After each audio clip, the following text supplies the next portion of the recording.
हरगोविंद को अचरज हुआ, तो आज भी किसी को संबदिया की जरूरत पड़ सकती है इस जमाने में, जबकि गांव-गांव में डाकघर खुल गए हैं।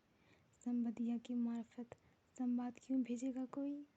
आज तो आदमी घर बैठे ही लंका तक खबर भेज सकता है और वहाँ का कुशल संवाद मंगा सकता है। फिर उसकी बुलाहट क्यों हुई है भला? हरगोविंद बड़ी हवेली की टूटी डोरी पार कर अंदर गया।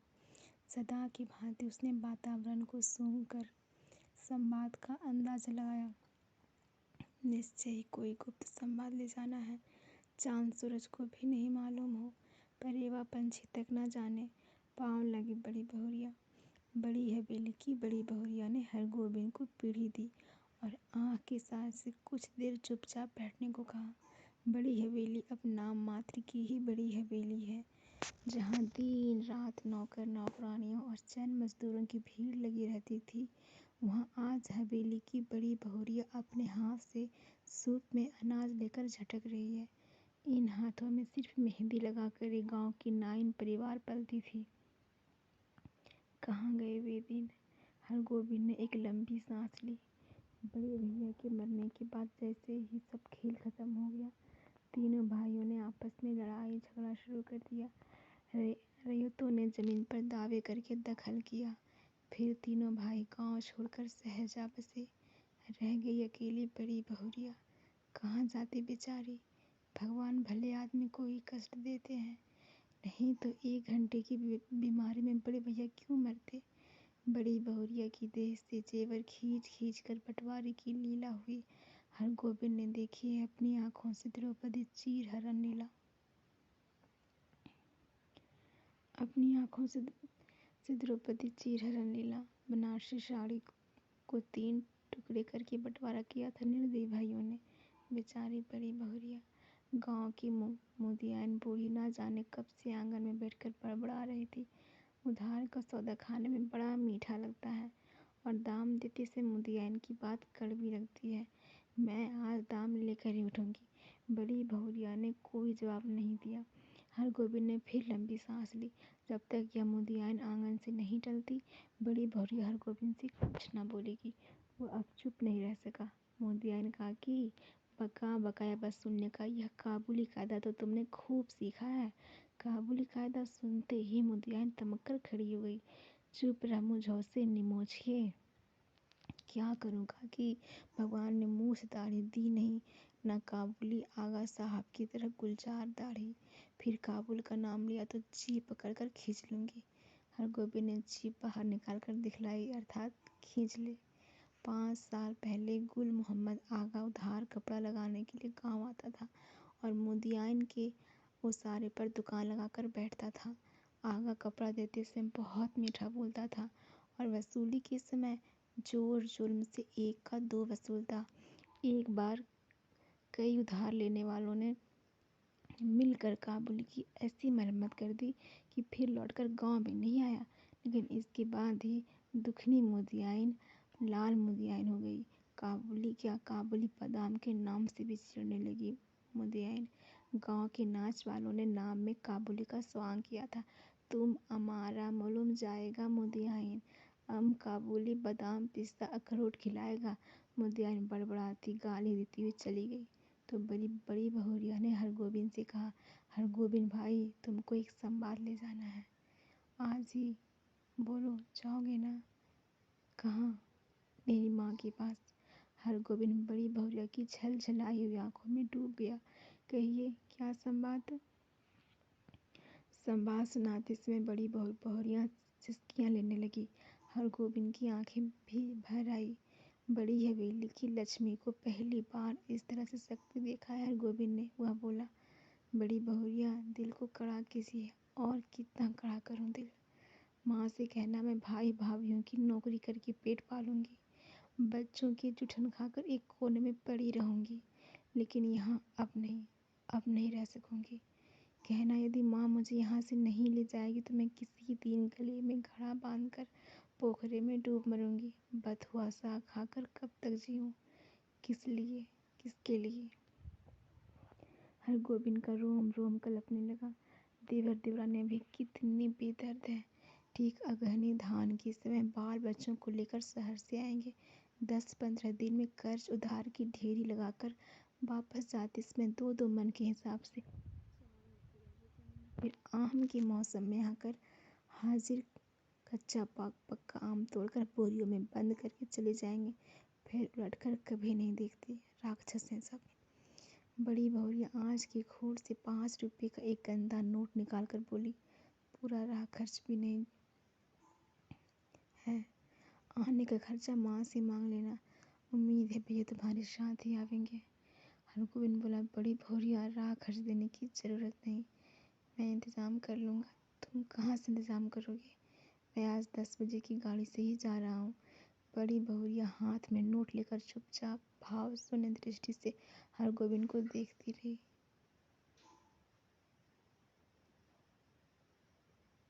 हरगोविंद हवेली से बाहर आ गया। उसने सुना,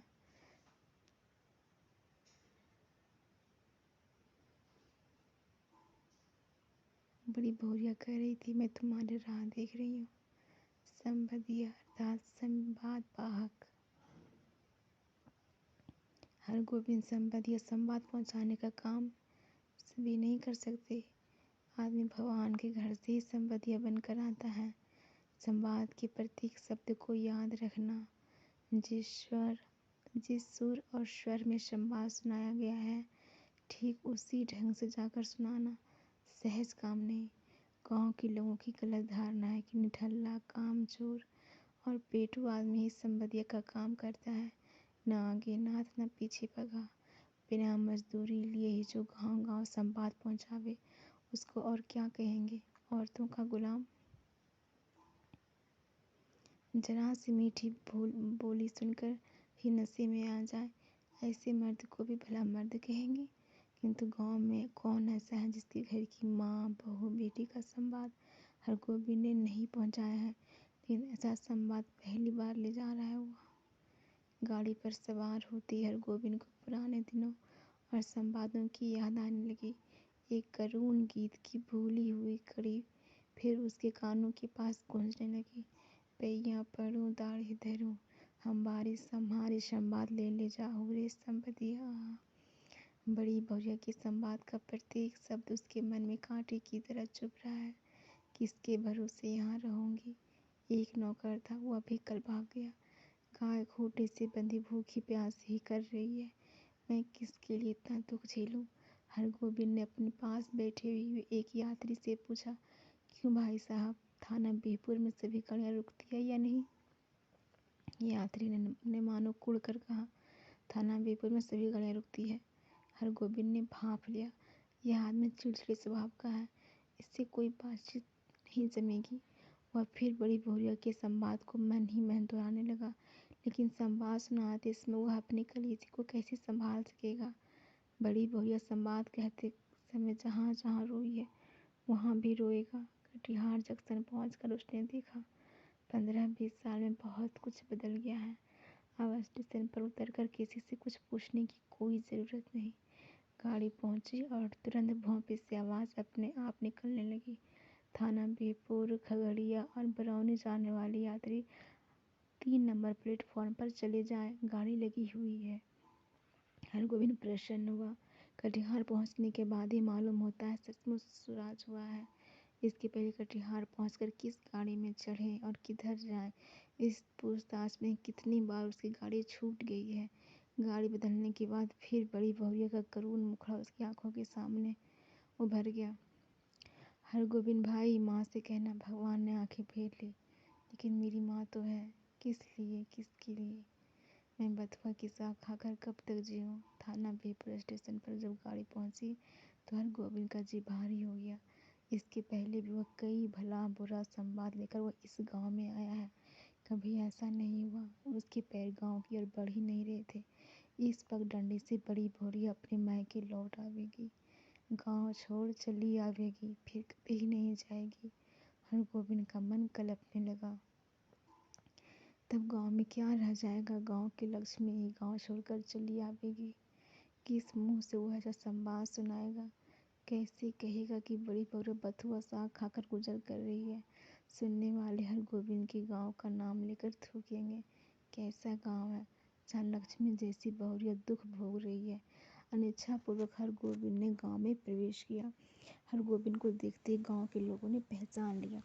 जलालगढ़ गांव का संपत्ति आया है, ना जाने क्या संवाद लेकर आया है। राम राम भाई, कहो कुशल समाचार ठीक है ना? राम राम भैया जी, भगवान की दया से सब आनंद है। उधर पानी बूंदी पड़ा है। बड़ी बहुरिया के बड़े भाई ने पहले हरगोविंद को नहीं पहचाना। हरगोविंद ने अपना परिचय दिया तो उन्होंने सबसे पहले अपनी बहन का समाचार पूछा। दीदी कैसी है? भगवान की दया से सब राजी खुशी है। मुंह हाथ धोने की बाद हरगोविंद की बुलाहट आंगन में हुई। अब हरगोविंद कांपने लगा, उसका कलेजा धड़कने लगा। ऐसा तो कभी नहीं हुआ। बड़ी बहुरिया की छल छलाई हुई आंखें, सिसकियों से भरा हुआ संवाद। उसने बड़ी बहुरिया की बूढ़ी माता को पांव लागी की। बूढ़ी माता ने पूछा, कहो बेटा क्या समाचार है? माँ जी, आपके आशीर्वाद से सब ठीक है। कोई संवाद? संवाद? जी संवाद तो कोई नहीं। मैं कल सिरसिया गांव आया था तो सोचा कि एक बार चलकर आप लोगों का दर्शन कर लूं। बूढ़ी माता हरगोविंद की बात सुनकर कुछ उदास सी हो गई। तो तुम कोई संवाद लेकर नहीं आए हो? जी नहीं, कोई संवाद नहीं। ऐसे बड़ी बहुरिया ने कहा है कि यदि छुट्टी हुई तो दशहरा के इसमें गंगा जी के मेले में आकर माँ से भेंट मुलाकात कर जाऊंगी। बूढ़ी माता चुप रही। हरगोविंद बोला, छुट्टी कैसी मिले? सारी ही गृहस्थी बड़ी बहुरिया के ऊपर ही है। बूढ़ी माता बोली, मैं तो बउआ से कह रही थी कि जाकर दीदी को लिवा लाओ, यहीं रहेगी। वहाँ अब क्या रह गया है? जमीन जायदाद तो सब चला ही गया। तीनों देवर अब शहर में जाकर बस गए हैं। कोई खोज खबर भी नहीं लेते। मेरी बेटी अकेली। नहीं मैं जी, जमीन जायदाद अभी भी कुछ कम नहीं, जो है वही बहुत है। टूट भी गई है तो आखिर बड़ी हवेली ही है, सवांग नहीं है, यह बात ठीक है। मगर बड़ी बहुरिया का तो सारा गांव ही परिवार है। हमारे गांव की लक्ष्मी है बड़ी बहुरिया। गांव की लक्ष्मी गांव को छोड़कर शहर कैसे जाएगी? यूँ देवर लोग हर बार आकर ले जाने की जिद करते हैं। बूढ़ी माता ने अपने हाथ गोविंद को जलपान ला कर दिया। पहले थोड़ा जलपान कर लो बबुआ। जलपान करते समय हरगोविंद को लगा बड़ी बहुरिया दालान पर बैठी उसकी राह देख रही है, भूखी प्यासी। रात में भोजन करते समय भी बड़ी बहुरिया मानो सामने उठकर आकर बैठ गई। कर सुधार अब कोई देती नहीं। एक पेट तो कुत्ता भी पालता है, लेकिन मैं माँ से कहना। हरगोविंद ने थाली की ओर देखा। भात दाल, 3 किस्म की भाजी, घी पापड़ अचार। बड़ी बहुरिया बथुआ साग उबाल कर खा रही होगी। बूढ़ी माता ने कहा, क्यों बउआ खाते क्यों नहीं? माँ जी, पेट भर जलपान जो कर लिया है। अरे जवान आदमी तो 5 बार जलपान करके भी एक थाल भात खाता है। हरगोविंद ने कुछ नहीं खाया, खाया नहीं गया। समधिया डट कर खाता है और अफर कर सोता है, किंतु हरगोविंद को नींद नहीं आ रही है। यह उसने क्या किया, क्या कर दिया? वह किस लिए आया था? वह झूठ क्यों बोला? नहीं नहीं, सुबह उठते हुए बूढ़ी माता को बड़ी बहुरिया का सही संवाद सुना देगा, अक्षर अक्षर। माँ जी, आपकी इकलौती बेटी बहुत कष्ट में है। आज ही किसी को भेजकर बुलवा लीजिए, नहीं तो वह सचमुच कुछ कर बैठेगी। आखिर किसके लिए वह इतना सहेगी? बड़ी बहुरिया ने कहा, भाभी के बच्चों के चूषण खाकर वही कोने में पड़ी रहेगी। रात भर हरगोविंद को नींद नहीं आई। आंखों के सामने बड़ी बहुरिया बैठी रही, सिसकती आँख आंसू पोंछती रही। सुबह उठकर उसने दिल को कड़ा किया। वह संबंधिया है, उसका काम है सही सही संवाद पहुंचाना। वह बड़ी बहुरिया का संवाद सुनाने के लिए बूढ़ी माता के पास जा बैठा। बूढ़ी माता ने पूछा, क्या है बबुआ, कुछ कहोगे? माँ जी, मुझे इसी गाड़ी से वापस जाना होगा, कई दिन हो गए। अरे इतनी जल्दी क्या है, 1 आध दिन रहकर मेहमानी कर लो। नहीं माँ जी, इस बार आज्ञा दीजिए, दशहरा में मैं भी बड़ी बहुरिया के साथ आऊँगा, तब डट कर 15 दिनों तक मेहमानी करूँगा। बूढ़ी माता बोली, ऐसी जल्दी थी तो आई ही क्यों? सोचा था बिटिया के लिए दही चूड़ा भेजूंगी, सो दही तो नहीं हो सकेगा आज। थोड़ा चूड़ा है बासमती धान का, लेते जाओ। चूड़ा की पोटली बगल में रह लेकर हरगोविंद आंगन से निकला तो बड़ी भौरिया के बड़े भाई ने पूछा, क्यों भाई, राखस है तो? हरगोविंद बोला, भैया जी आपकी दुआ से किसी बात की कमी नहीं। स्टेशन पर पहुंचकर हरगोविंद ने हिसाब किया। उसके पास जितने पैसे हैं उससे कटिहार तक का टिकट ही वह खरीद सकेगा, और यदि चौहन्नी नकली साबित हुई तो सेमापुर तक ही बिना टिकट के वही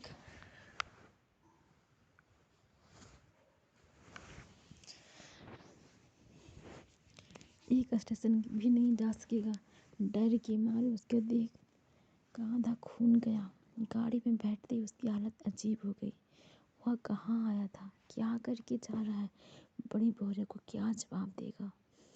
यदि गाड़ी में निर्गुण गाने वाला सूरदास नहीं आता तो न जाने उसकी क्या हालत होती।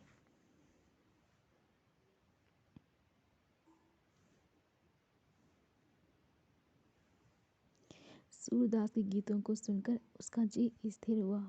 थोड़ा सूरदास चला गया तो उसके मन में बैठी हुई बात बड़ी भौरिया फिर रोने लगी। किसके लिए इतना दुख सहूं? 5 बजे भोर में वह कटिहार स्टेशन पहुंचा। भोपे से आवाज़ आ रही थी, बैरगाछी, कुशियार और जलालगढ़ जाने वाले यात्री 1 नंबर प्लेटफॉर्म पर चले जाएं। हरगोविंद को जलालगढ़ स्टेशन जाना है, किंतु वह 1 नंबर प्लेटफॉर्म पर कैसे जाएगा? उसके पास तो कटिहार तक का ही टिकट है। जलालगढ़ 20 कोस। बड़ी भौरिया राह दिख रही होगी। 20 कोस की मंजिल भी कोई दूर की मंजिल है, वह पैदल ही जाएगा। हरगोविंद महावीर विक्रम बजरंगी का नाम लेकर पैदल ही चल पड़ा। 10 कोस तक वह मानो बाई के झोंक पर रहा। कस्बा शहर पहुंचकर उसने पेट भर पानी पी लिया। पोटली में नाक लगाकर उसने सूंघा, आहा, बासमती धान का चूड़ा है, माँ की सौगात बेटी के लिए। नहीं, वह इसे एक मुट्ठी भी नहीं खा सकेगा। किंतु वह क्या जवाब देगा बड़ी भौरिया को? उसके पैर लड़खड़ाए।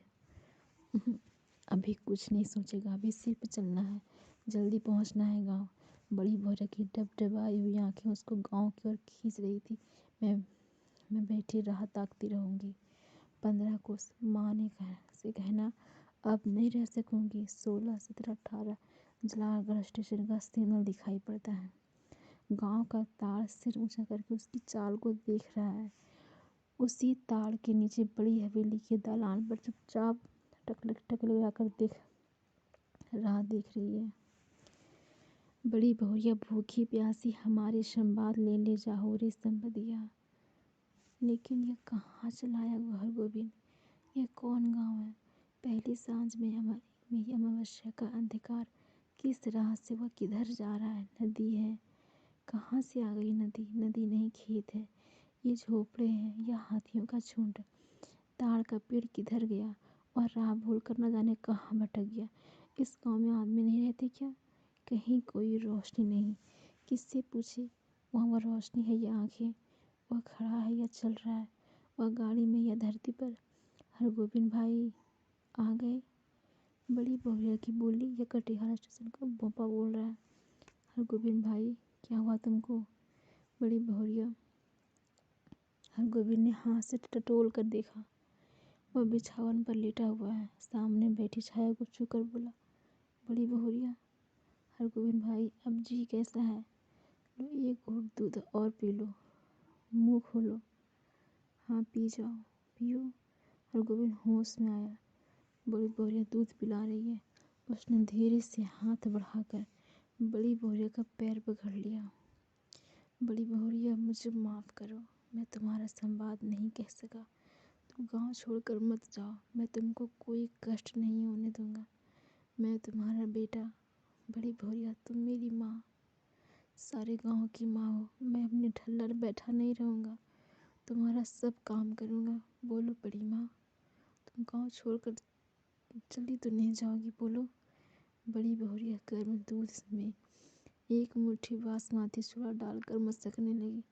संवाद भेजने के बाद से ही वह अपनी गलती पर पछता रही थी।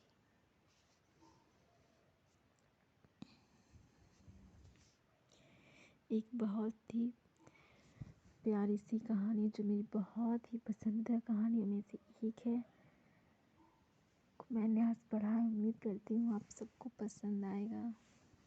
Thank you so much. धन्यवाद।